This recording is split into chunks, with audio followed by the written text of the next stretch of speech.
Baldur's Gate, Dungeon Meshi, o filme de Dungeons & Dragons, Anéis do Poder, Casa do Dragão, Zelda, Cavaleiro dos Sete Reinos e Frieren.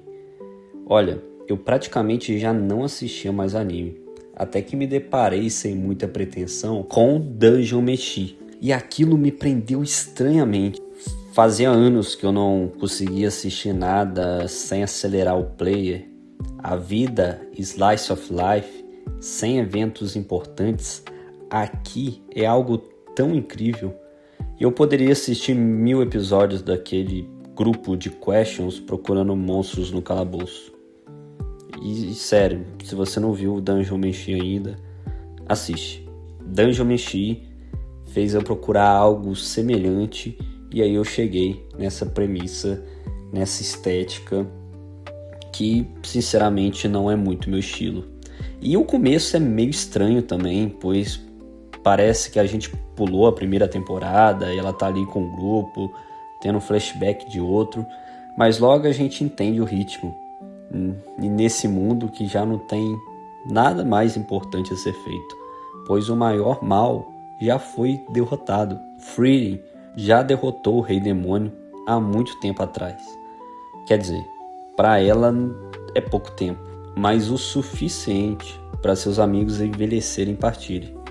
A trama passa por acompanhar a vida de uma elfa, sem seus velhos amigos e vivendo cotidianamente, sem objetivos importantes, em um mundo mágico e pré-industrial.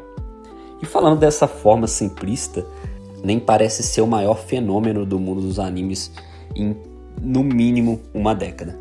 Mas por que o medievalismo voltou à moda? Um tema tão batido e que já parecia tão saturado.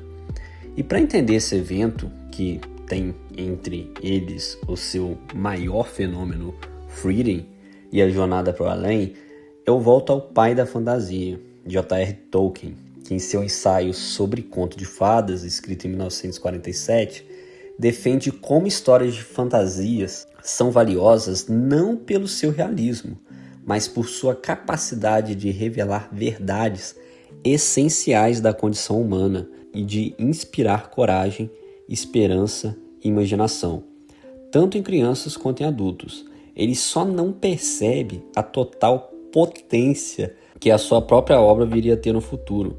E ao escrever O Hobbit, em 1937, período que a Europa vivia tanto os traumas causados pela Primeira Guerra Mundial quanto a ansiedade pela iminente Segunda Guerra, ele buscava se distanciar o máximo possível da experiência histórica vivenciada por ele e pelos seus leitores. Se trata aqui do valor da fantasia como fuga da realidade, assunto já tratado no canal em outro vídeo.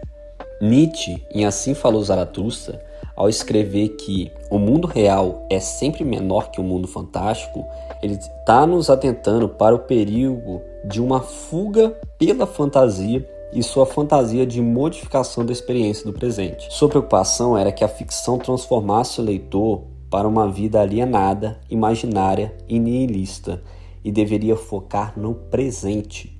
Mas o que fazer quando esse excesso de presente parece nos sufocar? WhatsApp unindo pessoal, trabalho, rios, TikTok, foguinho, título de notícia, vídeo de 2x, 2,5, 3, 4x, notificações inúteis, letra de música repetida ou muito aceleradas. Aquilo que Reinhard Koselleck alertava se torna cada vez mais palpável. A experiência do tempo na sociedade pós-moderna é acelerada, fragmentada e saturada. Excesso de trabalho, excesso de tela. Ansiedade constante de estar perdendo algo ao se desconectar. Esses fenômenos são construções do nosso tempo, mas ao mesmo tempo também são sintomas. O que nós consumimos tem nos consumido. Sendo assim, a fantasia, sobretudo a medieval, funciona como escape de um regime de historicidade que engasga o passado e impossibilita o futuro, trazendo esperança de um tempo remoto em que as coisas eram mais calmas e a experimentação do tempo histórico era bem diferente, passadista, menos acelerado e, consequentemente, menos ansiosa. Séries como Frieren e Dungeon Meshi nos chamam a atenção para a desaceleração do tempo, para um tempo distante, passadista, sem acontecimentos muito importantes, onde o cotidiano dos personagens é mais lento, e na outra, jovens amigos explorando o calabouço para cozinhar no jantar. Essa realidade é um contraste à nossa, onde tudo parece ser importante, tudo é imediatista. Assim, essas séries emergem como um antídoto, uma experiência terapêutica para o nosso regime de temporalidade acelerado que nos adoece. Em mim, particularmente, não só resgatou minha vontade de assistir anime, coisa que eu não fazia há muito tempo, como me lembrou uma sensação que eu só tive 2 vezes na minha vida. Uma foi jogando Zelda e a outra lendo O Hobbit pela primeira vez. Mas se tratando de Frieren especificamente, existe algo ainda mais especial. Ela não apenas representa o nosso antídoto para a aceleração da vida contemporânea, como ela própria é vítima do tempo, que em meio à sua infinitude, Frieren não percebe o quão rápido o tempo passa. Então, nos encontramos 29 anos depois da morte do herói Himmel. Seus amigos estão mortos ou velhos demais, e aqueles momentos são apenas memórias muito distantes.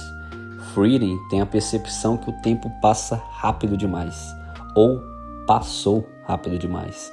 Escapou dela e já não pode mais voltar atrás, e sente como se não tivesse aproveitado melhor o tempo com seus amigos. Sentimento esse tão comum a todos nós. Assim, além de um antídoto, Frieren é também muito familiar ao trabalhar com questões e sentimentos tão caros a nós. Assim, respondemos a primeira questão do vídeo. Por que tanto medievalismo? Porque ainda precisamos, aprendemos e nos identificamos com eles.